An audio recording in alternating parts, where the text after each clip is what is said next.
Open ಮಾಡ್ಲಿಕ್ಕೆ ಆಗೋದಿಲ್ಲ, ಯಾಕಂದರೆ ನೀರು ಹರಿತಾ ಇದೆ ಇಲ್ಲಿ ಒಳ. ಅದಕ್ಕೆ ಹೋಗೋಕ್ಕೀಗ ಆಪ್ಷನ್ನೇ ಇಲ್ಲ. ಹಾಗಾಗಿನೇ ಅದನ್ನು ಮೇಲಕ್ಕೆತ್ತೋದೆ ಈಗ ಉಳಿದಿರುವಂಥ ಅವಕಾಶ ಅರಣ್ಯ ಇಲಾಖೆ ಅಧಿಕಾರಿಗಳಿಗೆ.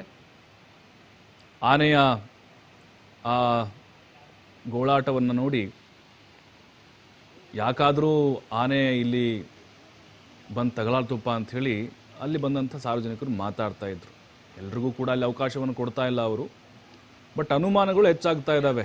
ಆ ಖಾಸಗಿ ವಿದ್ಯುತ್ ಘಟಕ ಇದಲ್ವ, ವಿದ್ಯುತ್ ಉತ್ಪಾದನಾ ಘಟಕ, ಅಲ್ಲಿ ಆನೆಯನ್ನು ಮೇಲಕ್ಕೆತ್ತುವಂತಹ ಆಪರೇಷನ್ ಶುರುವಾಗಿದೆ. ಈಗ ಕಂಟೈನರ್ನು ಕೂಡ ಇಳಿಸಿದ್ದಾರೆ. ಕಂಟೈನರ್ ಇಂಪಾರ್ಟೆಂಟ್, ಯಾಕಂದರೆ ಅದರಲ್ಲೇ ಹಾಕಬೇಕು ಈಗ ಆನೆನ. ಈ ನಾರ್ಮಲ್ ಆಗಿ ಹಗ್ಗ ಪಗ್ಗ ಎಲ್ಲ ಕಟ್ಟಿ ಎತ್ತಕ್ಕಾಗೋದಿಲ್ಲ. ಆನೆಗೆ ತಿನ್ನಕ್ಕೆ ಕೊಟ್ಟಿದ್ದಾರೆ, ತಿಂತಾ ಇದೆ ಹಂಗೆ.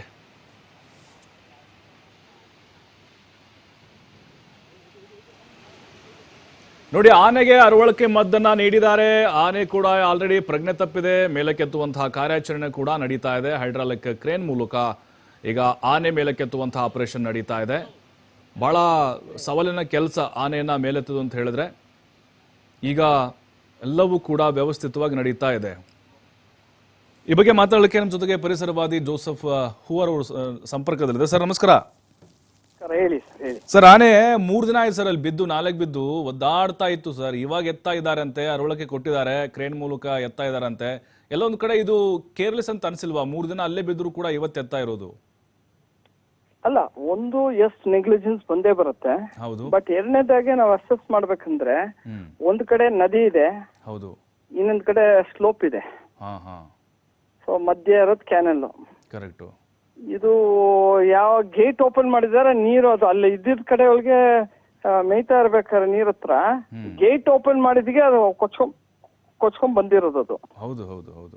ಈಗ ಅವರು ಪ್ರಯತ್ನ ಮಾಡ್ತಿದ್ದಾರೆ. ಬಟ್ ಇದು ಬಹಳ ದೊಡ್ಡ ಚಾಲೆಂಜ್ ಅಂತ ಹೇಳ್ಬೇಕು. ಯಾಕಂದ್ರೆ ಇಂತ ಸಿಚುವೇಶನ್ ಫಸ್ಟ್ ಅದಕ್ಕೆ ಅರವಳಿಕೆ ಕೊಟ್ಟು ಅದನ್ನ ತಿರ್ಗಾ ಅದನ್ನ ರಿವೈವ್ ಮಾಡಿಸಿ ಕ್ರೇನ್ ಇಂದ ಎತ್ತಿ ಬರೋದೆಲ್ಲ ಬಹಳ ಕಷ್ಟ. ಯಾಕಂದ್ರೆ ಒಬ್ರು DCF ಮಾತಾಡ್ತಿದ್ದೆ, ಅವ್ರು ಹೇಳಿದೇನಂದ್ರೆ ಒಂದು ಕ್ರೇನ್ ಮಾಡಿದೀವಿ, ಇನ್ನ ಎರಡು ಕ್ರೇನ್ ಬರ್ತಾ ಇದೆ ಅಂದ್ಬಿಟ್ಟು.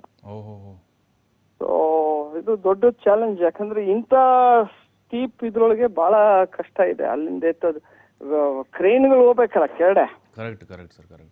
ಕ್ರೇನ್ ಅದು. So this very challenging. But ಏನಾದ್ರೂ ಇದು ಬದುಕೊಂಡ್ರೆ ಇಟ್ ಬಿ ಅ ಮಿರಾಕಲ್ ಅಂತ ಹೇಳ್ಬೇಕು. ಇಟ್ ಬಿ ಫ್ಯಾಂಟಾಸ್ಟಿಕ್ ಎಫರ್ಟ್ ಅಂದ್ಬಿಟ್ಟು. ಬಟ್ ಯಾವ್ದು 2 ದಿವಸ ಏನ್ ಮಾಡ್ತಿದ್ರೆ, 2 ದಿವಸ ಏನ್ ಮಾಡ್ತಿದ್ರೆ ಪ್ರಶ್ನೆ ಬಂದೇ ಬರುತ್ತೆ.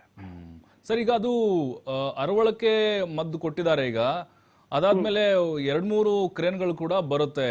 ಅಂದ್ರೆ ಈಗ ಅದನ್ನ ಮೇಲಕ್ಕೆ ಕಂಟೈನರ್ನ ಕೆಳಗಡೆ ಕೂಡ ಇಳಿಸಿದ್ದಾರೆ. ಹಾಗಾಗಿ ಸಣ್ಣ ಪುಟ್ಟ ಗಾಯಗಳಾಗಿರ್ಬೋದು ಅಥವಾ ಗಾಯಗಳೇನಾದ್ರೂ ಆಗಿರ್ಬೋದು ಅಂತ. ಯಾಕಂದ್ರೆ ಬಿದ್ದಿರೋ ಸರ್ ಅದು ಅಲ್ಲಿ ನಾಲೆಗೆ. ಅಲ್ಲ, ನನಗ್ ಮಾಹಿತಿ ಬಂದಿದೆ ಏನಂದ್ರೆ ಅದು ನಾಳೆ ಕಡೆಗೆ ಆ ಕಡೆ ಬೇರೆ ಕಡೆ ಮೇಯ್ತಾ ಇದ್ದಿದೆ, ನೀರ್ಗೆ ಇಳಿದಿದೆ. ಇವರು ಗೇಟ್ ಓಪನ್ ಮಾಡಿದ್ದಾರೆ.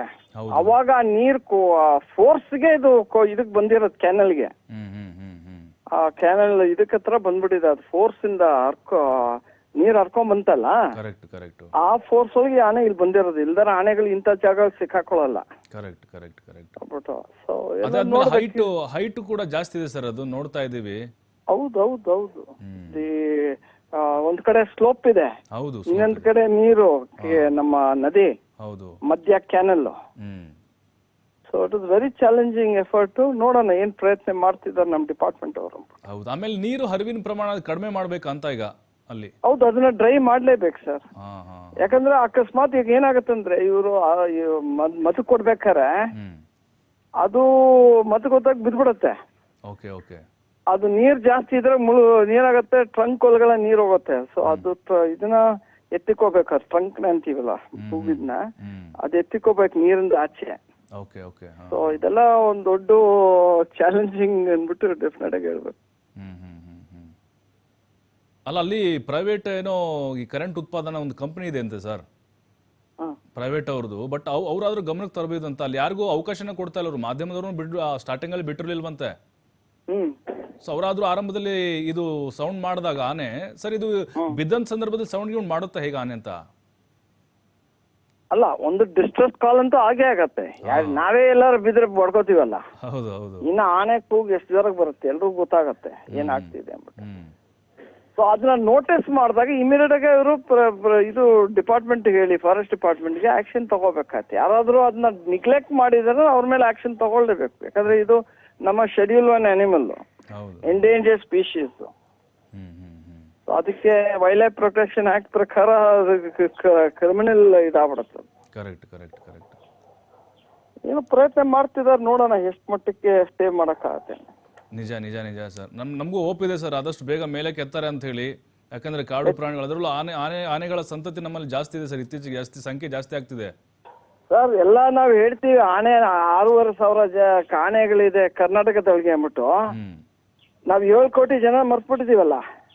ಹೌದು ಹೌದು. ಜನ 7 ಕೋಟಿ ಇಲ್ವಾ? ಇರೋದು 6,000 ಆನೆ. ಅದನ್ನ ನಾವು ಉಳಿಸ್ಕೊಳಕ್ ನಮ್ಗೆ ಇದು ಇಲ್ಲ ನೋಡಿ. ನಿಜ ನಿಜ ನಿಜ ನಿಜ. ಅದು ಆನೆಗೆ ನಾವು ಪವಿತ್ರವಾಗಿ ನೋಡ್ತೀವಿ.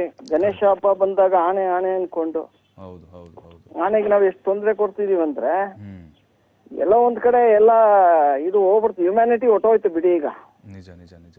ಯಾರ್ದು ಹ್ಯುಮ್ಯಾನಿಟಿನೇ ಇಲ್ಲ. ಇವರು ಫಾರೆಸ್ಟ್ ಡಿಪಾರ್ಟ್ಮೆಂಟೇ ಸದ್ಯಕ್ಕೆ ಕೆಲಸ ಮಾಡಿದ್ರೆ ಇದೆಲ್ಲ ಆಗಲ್ಲ. 80% ಟೈಮ್ಸ್ ಹುಷಾರಾಗಿರ್ಬೋದು. ಇವ್ರ ನಿರ್ಲಕ್ಷ್ಯದಿಂದನೇ ಆಗ್ತಿರೋದೆಲ್ಲ ಅಂತ ಹೇಳ್ಬೋದು. ಹೌದು ಹೌದು ಹೌದು ಹೌದು ಸರ್. ಬಟ್ ಈ ಕೆನಲ್ಲು ಅದು ನೋಡಿ ಸರ್, ಕಾಡಿನ ಮಧ್ಯೆ ಈ ಕೆನಲ್ಗಳು, ಈ ತರದ ಕಾಲುವೆಗಳು, ಇದು ನಿಜಕ್ಕೂ ಕಾಡಂದ್ರೆ ಪ್ರಾಣಿಗಳ ಸಾಮ್ರಾಜ್ಯ ಸರ್. ಅವುಗಳು ಓಡಾಡುವಂತಹ ಪ್ರದೇಶ, ಅಲ್ಲೆಲ್ಲ ಕೆನಲ್ಗಳು ಬೇಕಾ ಅನ್ನೋದು ಸಹಜವಾಗಿ ಪ್ರಶ್ನೆ. ಇದು ಅದು ಮಾಡ್ಬಿಟ್ಟಿದ್ದಾರೆ, ಮುಂಚೆ ಮಾಡಿದ್ದಾರೆ. ಈಗ ನಾವು ಅದೇ ಹೋರಾಡ್ತಿರೋದು. ಶರಾವತಿ ದಯವಿಟ್ಟು ಮಾಡಬೇಡಿ. ಹೌದು. ಶರಾವತಿ ನಮ್ಮ ಸಿಂಗ್ಲಿಕ್ಕ ಲೈನ್ ಟೇಲ್ ಮೆಕ್ಕಕ್ ಜಾಗ, ಅಲ್ಲವ್ರಿಗೆ ಇವರು ಶರಾವತಿ ಯೋಜನೆ ಮಾಡ್ತಾವ್ರೆ, ನೀರು ಯೋಜನೆ. ಇವತ್ತು ಸುಪ್ರೀಂ ಕೋರ್ಟ್ ಒಳ್ಳೆ ಡಿಸಿಷನ್ ಕೊಟ್ಟಿದ್ದಾರೆ ನಿನ್ನೆ. ಒಳ್ಳೆ ಸುಪ್ರೀಂ ಕೋರ್ಟ್ ಆರ್ಡರ್ ಆಗಿದೆ. ನೀವು ಕಾಡನ್ನ ಉಳಿಸ್ಬೇಕು, ವನ್ಯಜೀವಿಗಳು ಉಳಿಸ್ಬೇಕು ಅಂತ ಕೊಟ್ಟಿದ್ದಾರೆ. ಬಹಳ ಚೆನ್ನಾಗಿ ಕೊಟ್ಟಿದ್ದಾರೆ. ಅದನ್ನ ಫಾಲೋ ಮಾಡ್ಬೇಕಲ್ಲ ಇವರು.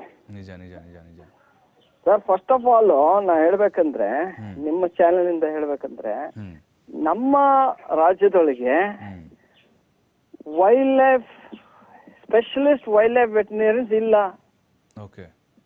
ಇರೋದು ಇಬ್ರು. ಈಗ ನೀವು ಇದ್ರೊಳಗೆ ತಗೊಳ್ಳಿ, ಝೂ ಒಳಗೆ ಏನಾಗ್ತಿದೆ, ಬೆಳಗಾವಿ ಒಳಗೆ 31 ಕೃಷ್ಣ ಮೃಗ ಸತ್ತಿದೆ. ನಮ್ದು 30 ಎಕ್ಸ್ಪರ್ಟ್ಗಳು. ಅವ್ರೆಲ್ಲಾ ಕಡೆ ಹೋಗಕ್ಕಾಗತ್ತಾ? ಇಲ್ಲೂ ಈಗ ಅಂದಾಜಿಗೆ ಕೊಟ್ಟಿದ್ದಾರೆ. ಫಸ್ಟ್ ಮದ್ದು ಕೊಟ್ಟಾಗ ಅದು ಎಷ್ಟು ಕೊಡ್ಬೇಕೋ ಅವ್ರಿಗೆ ಗೊತ್ತಿಲ್ಲ, ಅಂದಾಜಿಗೆ ಕೊಟ್ಟಿದ್ದಾರೆ. ಆನೆ ಫಸ್ಟ್ ಅದು ಕಂಡೀಷನ್ ನೋಡ್ಬೇಕು, ಅದು ಎಷ್ಟು ತೂಕ ಇದೆ ಅಂದಾಜಿಗೆ. ಇದು 12 ವಯಸ್ಸು ಆನೆ ಅಂದ್ರೆ ಇಷ್ಟು ತೂಕ ಇದೆ, ಇದು ಫಿಸಿಯಾಲಜಿಕಲ್ ಕಂಡೀಷನ್ ಹೇಗಿದೆ, ಕ್ಲಿನಿಕಲ್ ಕಂಡೀಷನ್ ಇದೆ ಅಂದ್ಬಿಟ್ಟು ಅಷ್ಟು ಮಟ್ಟಕ್ಕೆ ನಾವು ಮದ್ದು ಕೊಡ್ಬೇಕು. ಸಣ್ಣಗ ಚಿಕ್ಕ ಸ್ವಲ್ಪ ಕೊಟ್ಟಿದ್ಗೆ ಅದೇನು ಆಗಿಲ್ಲ. ಈಗ 2ನೇ ಮದ್ದು ಕೊಟ್ಟಿದ್ದಾರೆ ಮಾಹಿತಿ ಬರ್ತಿದೆ. ಅಂದಾಜಿಗೆ ಇವರು ಆಟ ಆಡ್ಕೊಂಡು ಕೂತ್ಕೊಂಡ್ರೆ. ಸೊ ನಾವು ಸರ್ಕಾರಕ್ಕೆ 2019 ಕೇಳ್ಕೊತಿದೀವಿ, ಬೇಡ್ಕೋತಾ ಇದೀವಿ, ದಯವಿಟ್ಟು ವೆಟರ್ನರಿಯನ್ಸ್ ತಗೊಳ್ಳಿ, ವೈಲ್ಡ್ ಲೈಫ್ ವೆಟರ್ನರಿಯನ್ಸ್ ಡಿಪಾರ್ಟ್ಮೆಂಟ್ಗೆ ಇಟ್ಕೊಳ್ಳಿ. ಮಧ್ಯಪ್ರದೇಶ ಮಾಡಿದ್ದಾರೆ, ನಮ್ ಕರ್ನಾಟಕ ಮಾಡಕ್ಕಾಗಲ್ವಾ? ನಿಜ ನಿಜ. ಚಲೋ ಹೇಳಿ ಹೇಳಿ ಸಾಕಾಗ್ಬಿಟ್ಟಿದೆ. ನಮ್ ಡಿಪಾರ್ಟ್ಮೆಂಟ್ ಸೀನಿಯರ್ ಆಫೀಸರ್ಸ್ ಅಂತೂ ಏನು ಮಾಡ್ತಿಲ್ಲ. ಓಕೆ, ಇದು ಈ ತರ ಸಿಚುವೇಶನ್ ಇದೆ, ಗವರ್ಮೆಂಟ್ಗೆ ಪುಷ್ ಮಾಡಿಸ್ಬೇಕಂದ್ರೆ ಇಲ್ಲ. ಅವ್ರಿಗೆ ಅವ್ರ ಕೆಲಸ ಅವ್ರು ನೋಡ್ಕೋಬೇಕು, ಅವ್ರ ಸೀಟ್ ನೋಡ್ಕೋಬೇಕಲ್ಲ ಬದುರಾಗೆ. ಆನೆ ಆದ್ರೆ ಸಾಯ್ಲಿ, ಹುಳಿ ಆದ್ರೆ ಸಾಯ್ಲಿ, ರೈತರಲ್ಲ ಸಾಯ್ಲಿ, ನನಗ್ ಸಂಬಳ ಬರುತ್ತೆ, ನಾನ್ ಖುಷಿಯಾಗಿದ್ದೀನಿ ಸರ್. ನಿಜ ಸರ್. ಸರ್, ಈಗ ಆನೆ ಅರವಳಿಕೆ 2 ಕೊಟ್ಟಿದ್ದಾರೆ, ಬಿದ್ದಿದೆ, ಆಲ್ರೆಡಿ ಎತ್ತಾ ಇದ್ದಾರೆ, ಸುಸ್ತಾಗಿದೆ ಅಂತ ಅನಿಸ್ತದೆ ಸರ್. ಪಾಪ ಊಟ ಇಲ್ಲ, ಏನಿಲ್ಲ, ಅದಕ್ಕೆ ಆಹಾರ ಇಲ್ಲ. ಹಾಗಾಗಿ ನೆಕ್ಸ್ಟ್ ಈಗ ಡೈರೆಕ್ಟ್ ಆಗಿ ಏನ್ ಕಾಡಿ ಬಿಟ್ಬಿಡ್ತಾರ ಅಥವಾ ಅದಕ್ಕೆ ಸ್ವಲ್ಪ ಉಪಚಾರ? ಫಸ್ಟ್ ಅಂದಾಜ್ ನೋಡ್ತಾರ ಸರ್, ಕಂಡೀಷನ್ ನೋಡ್ತಾರ. ಅದು ಇದ್ದಾಗ ಇದೆಲ್ಲ ನೋಡ್ಕೊಂಡು ಆಮೇಲೆ ಬಿಡ್ತಾರ. ಅದು ಕಾಡೋಗಿ ಬಿಡೋದು ಒಳ್ಳೇದೇ. ತಿರ್ಗಾ ತಗೊಂಡೋಗಿ ನಮ್ ಕ್ಯಾಂಪ್ ಒಳಗಿಟ್ರು ಅದನ್ನೂ ಸಾಯಿಸ್ತಾರ. ಅಲ್ಲಿ ನೋಡ್ಕೊಳಕ್ ಇಲ್ಲ ಯಾರು, ಎಕ್ಸ್ರೇ ಮಿಷಿನ್ ಇಲ್ಲ, ಯಾವ್ದು ಇಲ್ಲ, ಕ್ಲಿನಿಕ್ ಏನೂ ಇಲ್ಲ ನಮ್ ಕ್ಯಾಂಪ್ ಒಳಗೆ.